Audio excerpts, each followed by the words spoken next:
मेरा निवेदन रहेगा आदरणीय जगत प्रकाश नड्डा जी से कि हम सबको आशीर्वाद दें, हम सबको संबोधित करें। आदरणीय जगत प्रकाश नड्डा जी। आज के इस जनसभा में मंच पर उपस्थित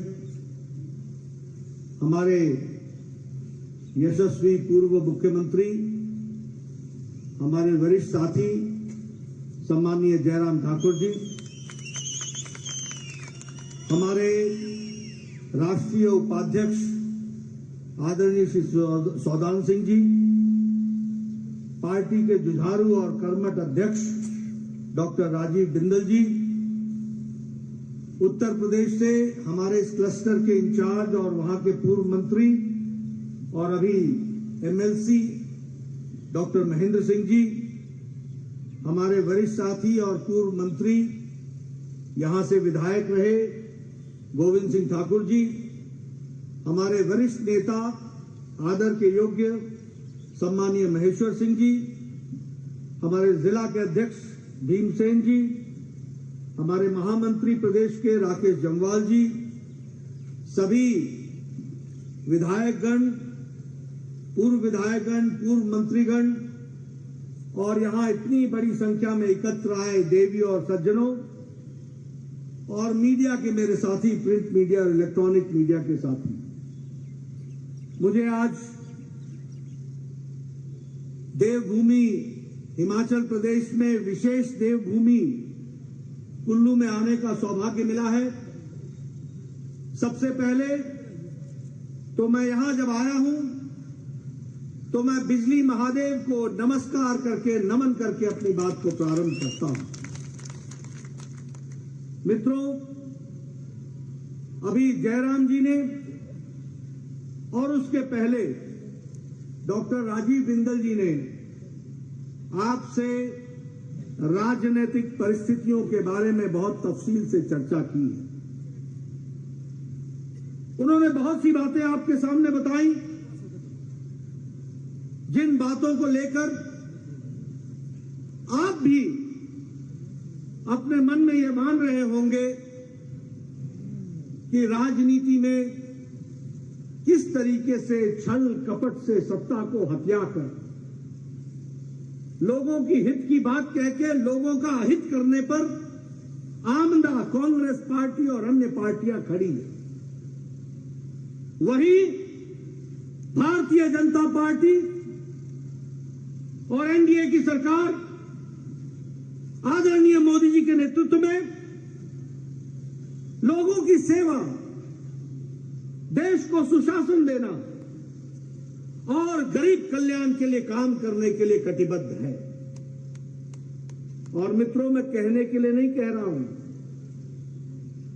आज राजनीति में आदरणीय प्रधानमंत्री जी ने नहीं सिर्फ सेवा, सुशासन और गरीब कल्याण के लिए काम किया, बल्कि उन्होंने राजनीति की संस्कृति को भी बदल डाला है। इस बात को हमको समझना चाहिए।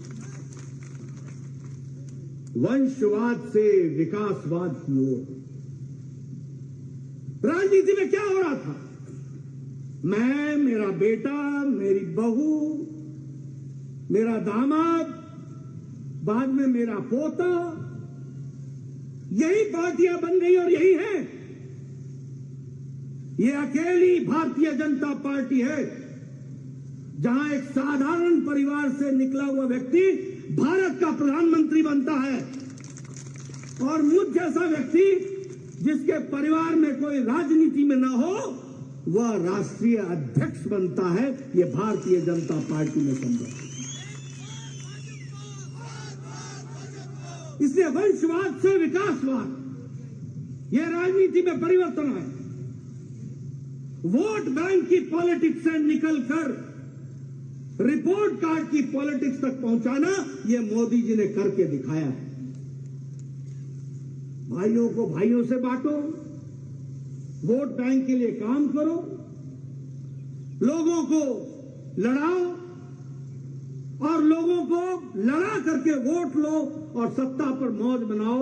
यह कांग्रेस का कल्चर रहा, यह अन्य विपक्षी दलों का कल्चर रहा। और उसके लिए हो सके तो देश से भी समझौता करना पड़े तो कर जाओ, लेकिन वोट और कुर्सी के खातिर आगे बढ़ते चलो, चाहे देश बेचना पड़ जाए। यह आज की स्थिति आकर नहीं खड़ी। और मैं कहने के लिए नहीं कह रहा हूं, कल पिछड़ा आयोग की रिपोर्ट आई है। पिछड़ा वर्ग की कमीशन की रिपोर्ट क्या कहती है कि वेस्ट बंगाल में पिछड़ा वर्ग का आरक्षण 91.5% मुस्लिम भाइयों के अति पिछड़े और पिछड़े को जा रहा है, जबकि बंगाल की आबादी 72% हिंदू है और 25% मुस्लिम है। लेकिन आरक्षण पिछड़ों का 91% वहां की सरकार दे रही है मुस्लिम को। यह है वोट बैंक पॉलिटिक्स। और किसको दे रही है? बांग्लादेशी घुसपैठ। किसको दे रही है? रोहिंग्या। ये देश के साथ समझौता। राजस्थान में 7 जिले हैं, 7 जिले। मैं पिछड़ा आयोग की रिपोर्ट आपके सामने रख रहा हूं। 7 जिले हैं जो ट्राइबल हैं। इन 7 जिलों में पिछड़ा को कोई भी रिजर्वेशन नहीं है। पंजाब में 25%, ये आम आदमी पार्टी जो बहुत बोलती है, ये 25% वहां पर पिछड़ा के लिए रिजर्वेशन है। वहां सिर्फ 12% लोगों को रिजर्वेशन मिल रहा है, 13% को नहीं मिल रहा है। यह पंजाब की स्थिति है। यह बिहार जो जातिगत आधार पर जनगणना की बात कहते हैं, वहां पिछड़ा आयोग में क्रीमी लेयर से वो छोड़कर और किसी को प्रमाण पत्र नहीं दिए जा रहे। मित्रों, ये वोट बैंक पॉलिटिक्स से निकालकर मोदी जी का नारा लेकर के हम चले, सबका साथ, सबका विकास, सबका विश्वास, सबका प्रयास, सबको साथ लेकर के चलने का वादा भरा तो हमने किया। मित्रों, इसलिए जब हम इन सारी बातों की चर्चा करते हैं तो चर्चा करें तो हमको गहराई से समझना चाहिए। याद करो 2014 से पहले का भारत। रिमेंबर बिफोर 2014, भ्रष्ट भारत, भ्रष्टाचार से युक्त भारत, फैसले न लेने वाला भारत, विकास को लटकाने, अटकाने, भटकाने का काम करने वाला भारत। भारत का डिफेंस मिनिस्टर 2014 से पहले बोलता है कि बॉर्डर में सड़क हम इसलिए नहीं बना रहे हैं क्योंकि बॉर्डर में सड़क बन जाएगा तो दुश्मनों को सुविधा हो जाएगी। यह भारत का डिफेंस मिनिस्टर बोल रहा है। नया सड़क बनाना भी हमारी स्ट्रेटेजी है। ऐसा भारत। और आज 2014 के बाद दमदार सरकार, मजबूत सरकार, निर्णय लेने वाली सरकार और देश को आगे बढ़ाने वाली सरकार मोदी जी के नेतृत्व में चली। इस बात को भी हमको ध्यान में रखना चाहिए। इसलिए मित्रों, हम ये कह सकते हैं 2000 पहले का और 2014 के पहले का और 2014 के बाद का भारत कैसा बन गया। जब हम इन सारी चीजों की बात करते हैं, मैं बहुत दूर नहीं जाऊंगा, लेकिन अभी 20 दिन पहले हमारे प्रधानमंत्री जी जापान, ऑस्ट्रेलिया और पपुआ न्यू गिनी 3 देशों का दौरा करके आए। जापान में अमेरिका का प्रेसिडेंट जो बाइडेन मिलता है और मोदी जी को कहता है हम आपका ऑटोग्राफ चाहते हैं। कभी भारत ने सोचा था कि अमेरिका का राष्ट्रपति भारत के प्रधानमंत्री से ऑटोग्राफ मांगेगा? यह बदलता भारत नहीं है तो और क्या है? फिर कहने लगे अगले महीने आप अमेरिका आ रहे हैं, आपको अमेरिका ने स्टेट डिनर देने का तय किया है। अमेरिका ने 2-3 लोगों को ही आज तक स्टेट डिनर दिया है और प्रधानमंत्री मोदी जी को जून 22 को उन्होंने बुलाया है और कहने लगे मेरी शिकायत है, लोग मेरे से कंप्लेन कर रहे हैं, मेरे को शिकायत कर रहे हैं कि मोदी जी के डिनर में हमें निमंत्रण नहीं मिला है, हमें भी निमंत्रण दीजिए, हम भी मोदी जी से मिलना चाहेंगे। ये बदलता भारत आज आकर के खड़ा हुआ है। आपने देखा कभी, देखा उस समय तस्वीर पपुआ न्यू गिनी के प्रधानमंत्री ने मोदी जी के पांव छू करके उनका अभिवादन किया। न्यूजीलैंड का प्रधानमंत्री न्यूजीलैंड से उड़ करके ऑस्ट्रेलिया की सिडनी में आकर प्रधानमंत्री मोदी जी से मिलता है। ये बदलते भारत की तस्वीर है, इसको हमको समझना चाहिए।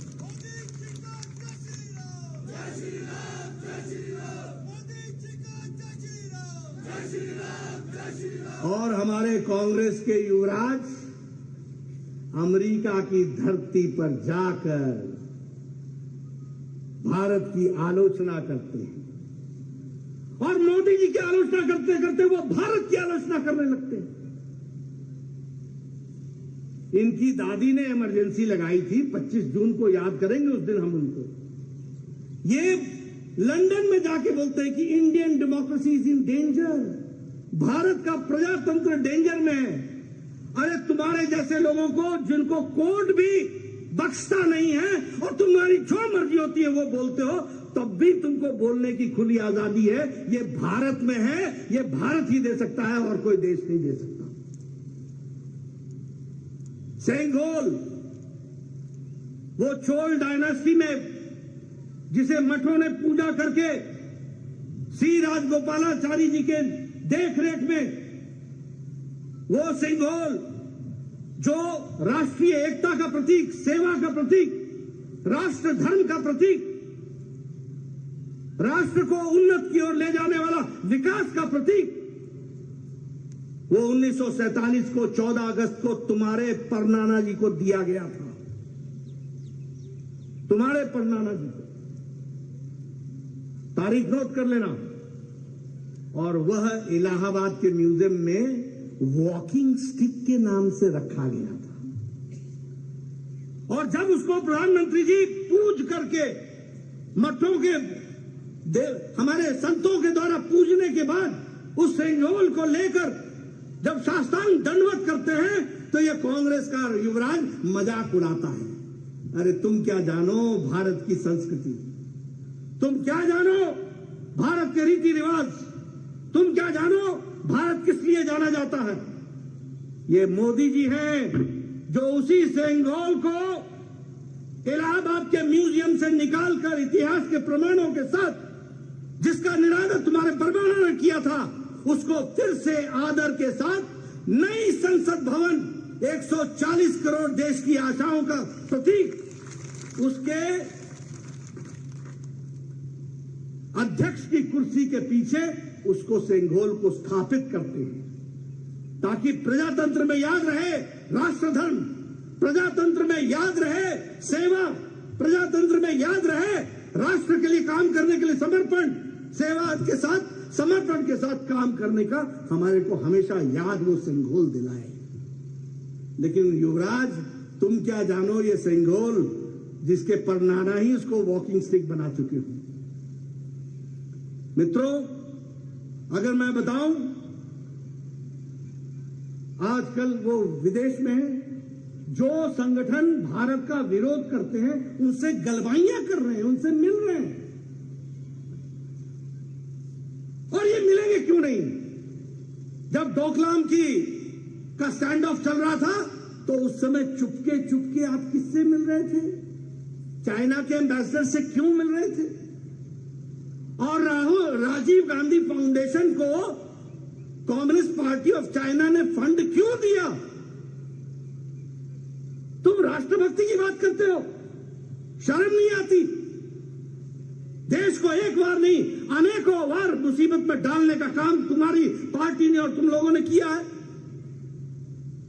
भारत की प्रतिष्ठा के साथ मजाक किया है। आप बताइए कांग्रेस के अध्यक्ष को और कांग्रेस के नेता को डोकलाम स्टैंड ऑफ के समय में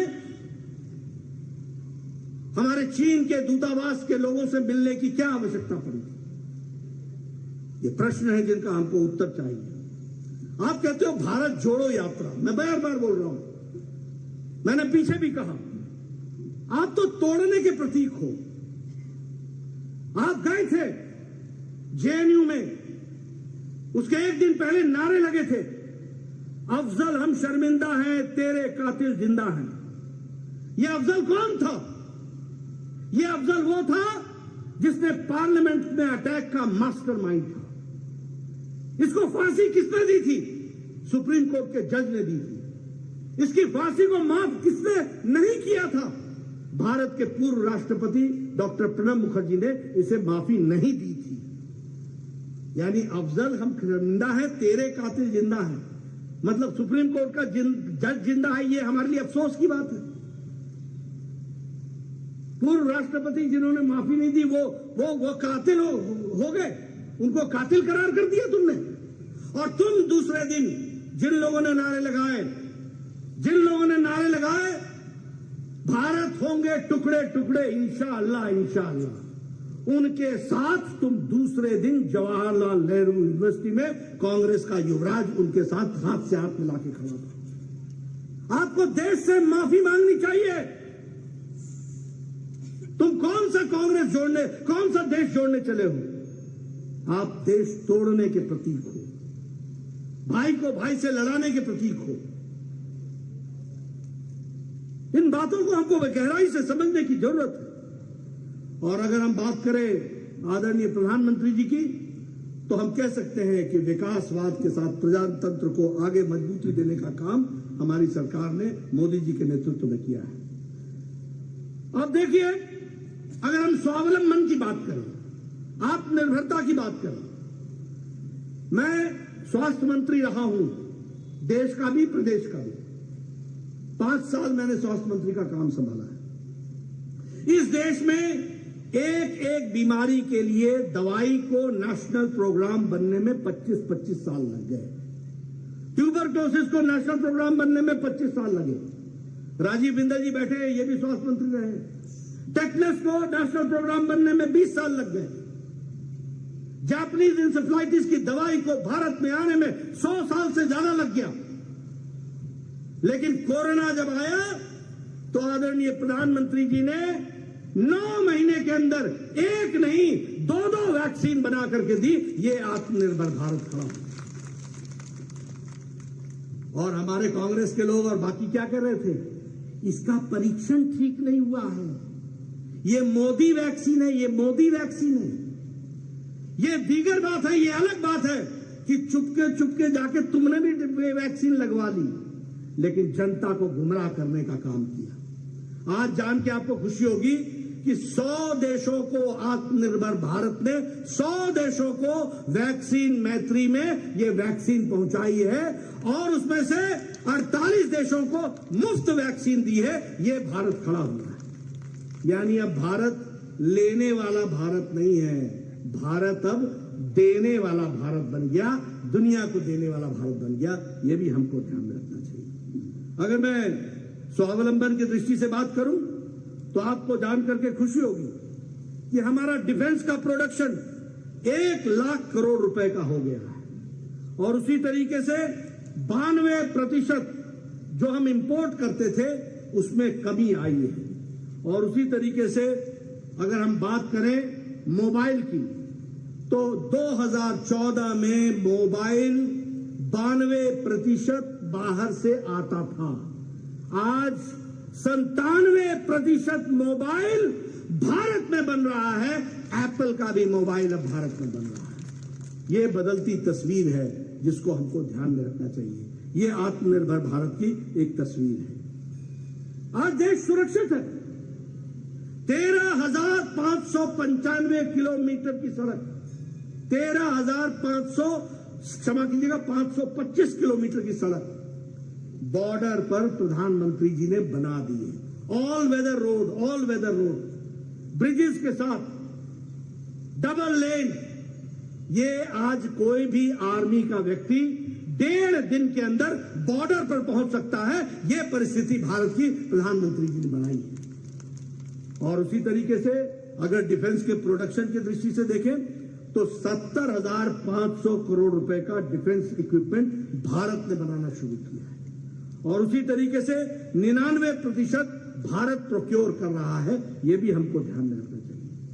मेक इन इंडिया की दृष्टि से AK-203, प्रचंड हेलीकॉप्टर, INS विक्रांत, ये सारे के सारे भारत ने अपने यहां बनाने शुरू कर दिए।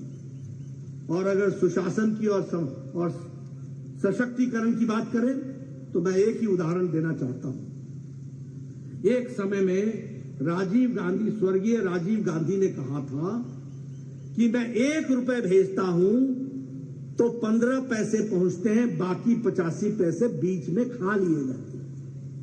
आज प्रधानमंत्री जी ने डायरेक्ट बेनिफिट ट्रांसफर के माध्यम से, डिजिटलाइजेशन के माध्यम से 22,25,000 करोड़ रुपए लोगों के बैंक के खाते में पहुंचा दिया। यह भी हमको ध्यान में रखना चाहिए। और जिसमें से लगभग 2 लाख करोड़ रुपए जो बीच में पिलफरेज हो जाती थी, उसको भी रोकने का काम किया है।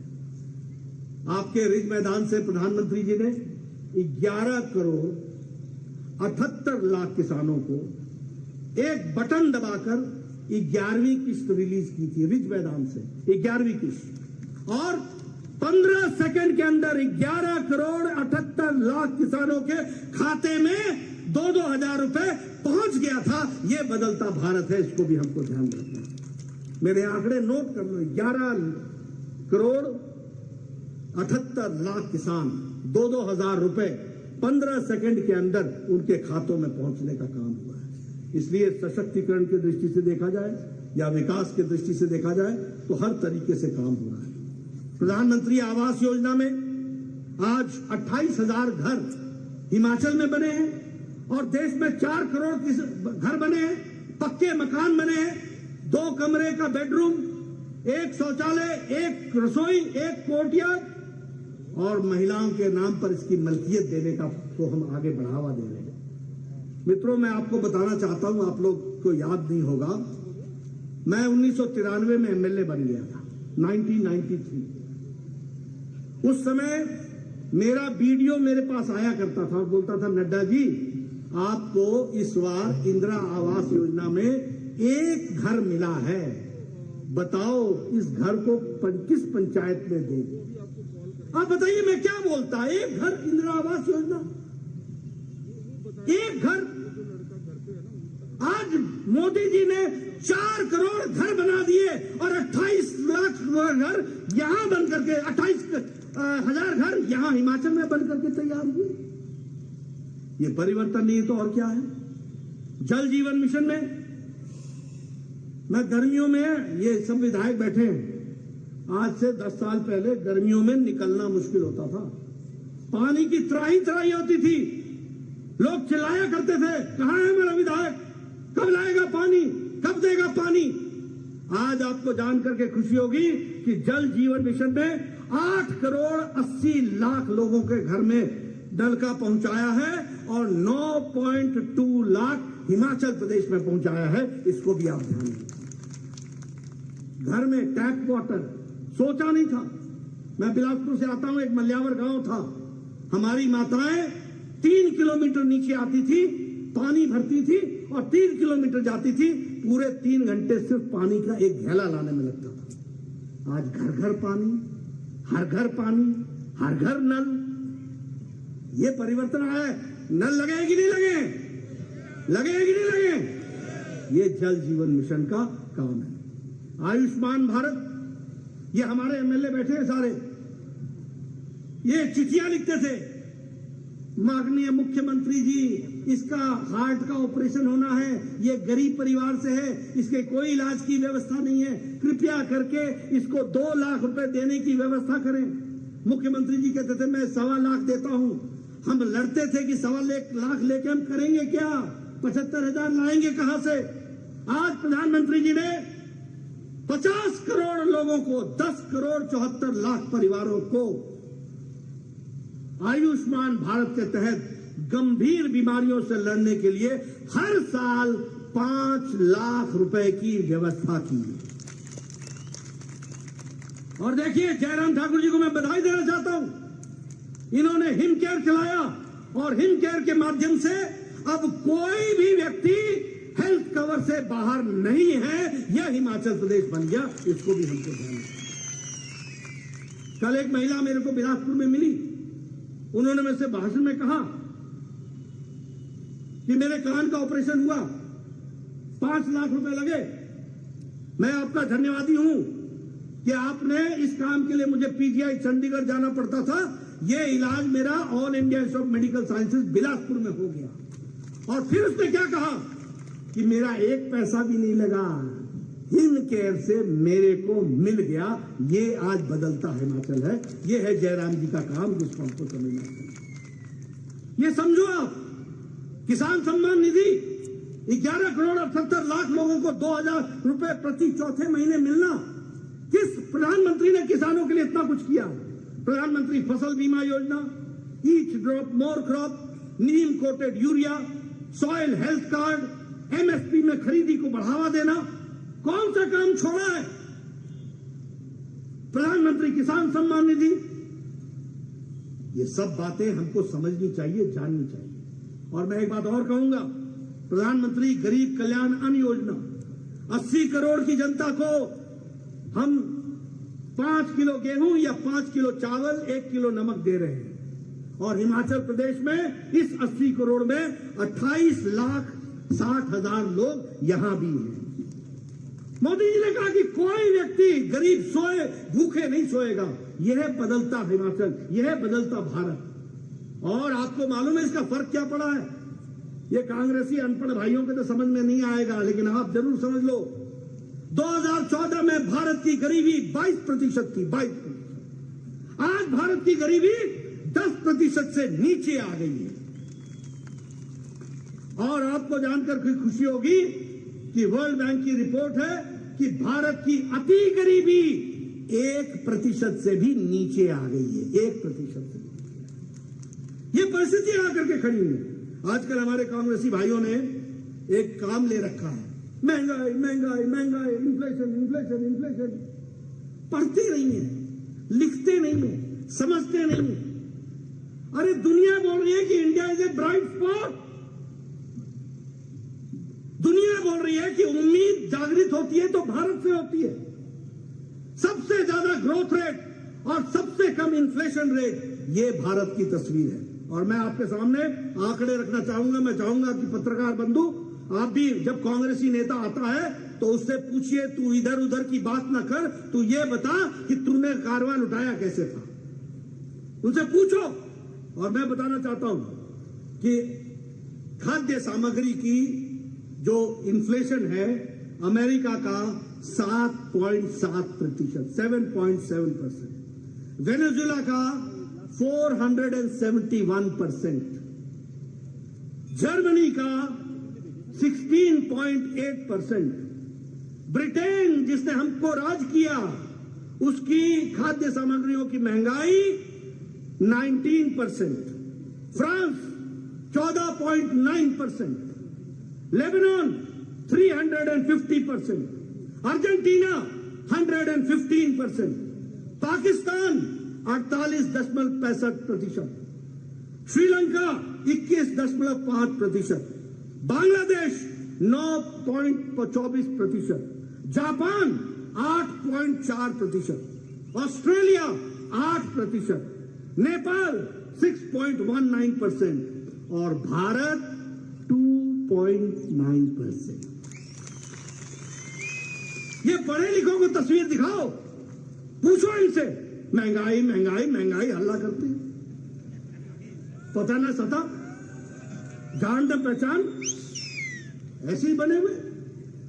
विकास ग्रोथ की देखिए आप, इंडिया को स्टैनली मॉर्गन ने कहा, स्टैनली मॉर्गन बैंक का रिपोर्ट है कि India is at 7.2% of growth rate, America is at 5%, Britain और जर्मनी ये सब 1-2% पर खड़े। लेकिन अपनी तस्वीर पसंद नहीं आती क्योंकि तुमको लोगों ने आशीर्वाद नहीं दिया। ऐसे भारत चलता है, ऐसे देश चलता है, ऐसे राजनीति चलती है।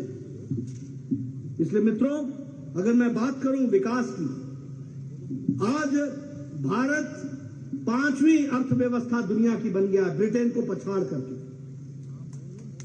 ऑटोमोबाइल इंडस्ट्री में भारत तीसरे नंबर के ऑटोमोबाइल मार्केट है, हमने जापान को पछाड़ दिया। अब गाड़ी खरीदने कौन जाता है भाई? जिसके जेब में पैसा होता है वही खरीदने जाता है ना।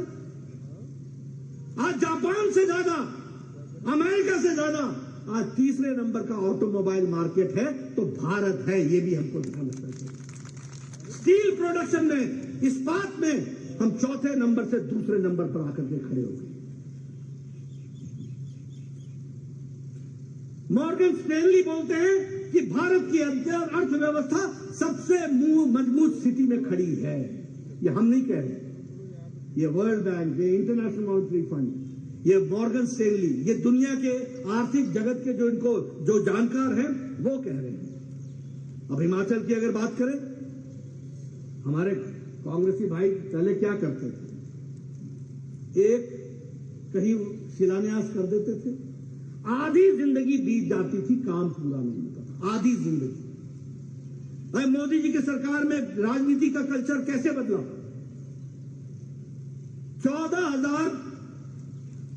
1470 करोड़ रुपए का all India institute of medical sciences का शिलान्यास हुआ। उसके बाद कोरोना आया, 2 साल कोरोना रहा, लेकिन उसके बावजूद भी मोदी जी ने शिलान्यास किया था और मोदी जी ने ही 5 साल के अंदर उद्घाटन करके जनता को दे दिया। ये बदलता भारत।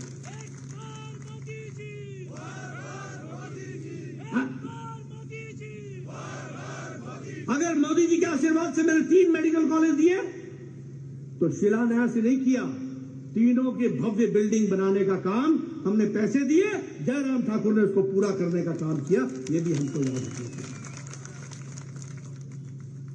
ये बदलता भारत। कैंसर सेंटर एक नहीं अनेकों, इनसे बिल्डिंग ही नहीं बनती थी, बिल्डिंग ही नहीं बनती थी।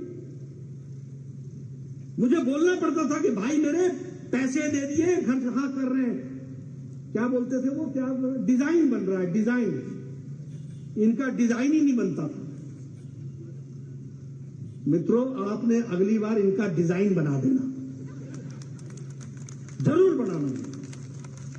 डिजाइन ही नहीं बनता। इंडियन इंस्टीट्यूट ऑफ मैनेजमेंट, और ये भी ऊना में, Indian institute of information technology, क्षमा कीजिएगा, यह भी ऊना में बन रहा है।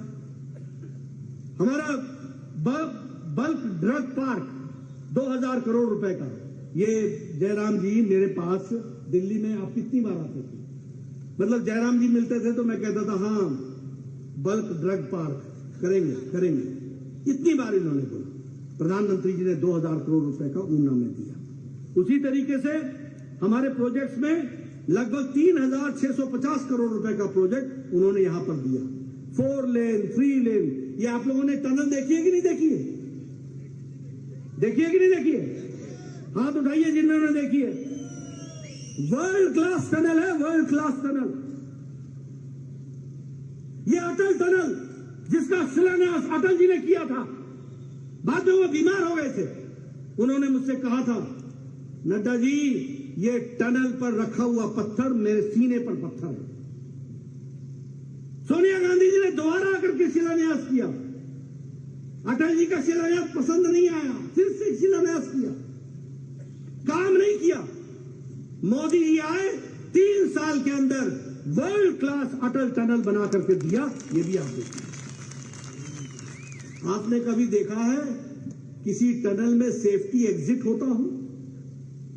आपने किसी टनल में देखा है कि सेफ पैसेज का एग्जिट बना हो? ये अटल टनल में विराजमान है, देखने लायक चीज। काम करके दिया है। ये आप 4 लेन का काम चल रहा है कि नहीं? आज सवेरे मेरे पास आए थे, कोई सड़क नहीं मांग रहा था। सवेरे जो लोग आए बोल रहे थे थोड़ा सा मेरा मकान आ रहा है, उसको बचाते हुए आप आगे ले जाओ। मैंने कहा करेंगे, वो भी करेंगे, लेकिन सड़क तो आई। ये विकास के पैमाने बदल जाते हैं, इसको भी हमको याद रखना होगा। इसलिए जब हम इन सारी चीजों की मेडिकल डिवाइस पार्क, ये भी हमारे, इसका भी फाउंडेशन स्टोन रख दिया गया है। हाइडल प्रोजेक्ट में लगभग 11,000 करोड़ रुपए के प्रोजेक्ट्स लिए गए हैं। ये हर तरीके के काम किए गए। मित्रों, मैं एक बात आपको जरूर बताना चाहता हूं और मैं चाहूंगा कि गांव गांव तक मेरी बात समझाओ। ये कांग्रेस पार्टी और विपक्ष के लोग, इनको सेवा से कोई मतलब नहीं है, इनको विकास से कोई मतलब नहीं है, इनको आपकी तस्वीर तकदीर बदले इससे कोई मतलब नहीं है। इनको मतलब एक बात से है, येन केन प्रकारेण सत्ता में आना। और इसके लिए जो वायदे कर सकते हो करो, झूठ बोलो, सब कुछ करो, जनता को गुमराह करो, लेकिन सत्ता में आओ। इतने लालची हो गए। मैं यहां की बात तो बाद में करूंगा, जयराम जी ने विस्तृत रूप में आपसे बात की है, लेकिन मैं आपसे पूछता हूं, नवंबर महीने में राजस्थान का चुनाव है। राहुल गांधी कहते थे मैं 2 दिन के अंदर कर्जे माफ कर दूंगा, 1, 2, 3 कर्जे माफ। आज नवंबर आ रहा है, मैं पूछना चाहता हूं क्या हुआ कर्जे? कहा हम महिलाओं के सशक्तिकरण के लिए भत्ता देंगे, मिला भत्ता? क्या हुआ छत्तीसगढ़ में? अनएम्प्लॉयमेंट अलाउंस देंगे, मिल गया युवाओं को अनएम्प्लॉयमेंट अलाउंस? यहां क्या क्या वायदे नहीं किए थे? मैं बैठा बैठा सोच रहा था, इन्होंने 10 गारंटी की बात की। अपनी गारंटी है नहीं, 10 गारंटी लेके बैठे, 10 गारंटी लेके बैठे। क्या कर रहे हैं? कौन सी चीज पूरी की? आज ये ट्वीट हुआ, 15,000 कर्मचारियों को नहीं मिली सैलरी, पहले तारीख को मिल जाती थी। ये हिमाचल की तस्वीर, यह है हिमाचल की तस्वीर। मैं राजस्थान दूर नहीं ले जाना चाहता हूं, आपको आपके हिमाचल प्रदेश की बात करना चाहता हूं। आप बताइए, जो संस्थान आपको जयराम ठाकुर ने दिए थे, ताले लग गए कि नहीं लग गए? लग गए कि नहीं लग गए? जो स्कूल आपको जयराम ठाकुर की सरकार ने दिए थे, ताले लग गए कि नहीं लग गए? आप बताइए, जो मिडिल स्कूल और प्राइमरी स्कूल दिए थे, उस पर ताले लग गए कि नहीं लग गए? मित्रों, आने वाले समय में अब आपने इनके ताले लगाने हैं, इसकी आपको चिंता है। ये काठ की हांडी बार बार नहीं चढ़ती, एक बार चढ़ गई। हम जीत हार से नहीं हारते, लेकिन हां, मैं हिमाचल की जनता से यह जरूर चाहूंगा, वोट दो ना दो, लेकिन यह जरूर कहो कि सेवा अगर करती है तो भारतीय जनता पार्टी करती है, काम करती है तो भारतीय जनता पार्टी करती है।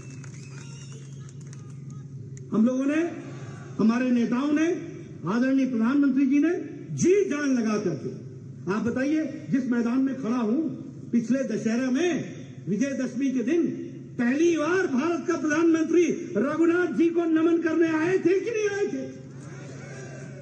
कभी सोचा था?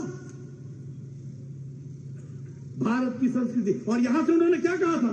मैं बिजली महादेव जाना था। कहा गया कि अभी संभव नहीं हो पाएगा, तो उन्होंने कहा मैं यहीं से प्रणाम करता हूं। ऐसे भारत की मिट्टी से जुड़े हुए हमारे प्रधानमंत्री देश सेवा के साथ चल रहे हैं, इसको भी हमको ध्यान रखना चाहिए। इसलिए मित्रों, ये हमारी जिम्मेवारी है, कुल्लू के लोगों की जिम्मेवारी है, देवभूमि है, जो देवता समान लोगों की सेवा में जुटे हो, ऐसे हमारे आदरणीय मोदी जी को ध्यान में रखते हुए निश्चित रूप से भारतीय जनता पार्टी को आपका आशीर्वाद आगे मिले। इन्हीं बातों के साथ, इन्हीं निवेदन के साथ आपने मेरी बात सुनी, आपका बहुत बहुत धन्यवाद। जय भारत, जय हिमाचल। धन्यवाद माननीय राष्ट्रीय अध्यक्ष जी। और आप सबसे निवेदन के जोरदार नारों के साथ एक बार फिर से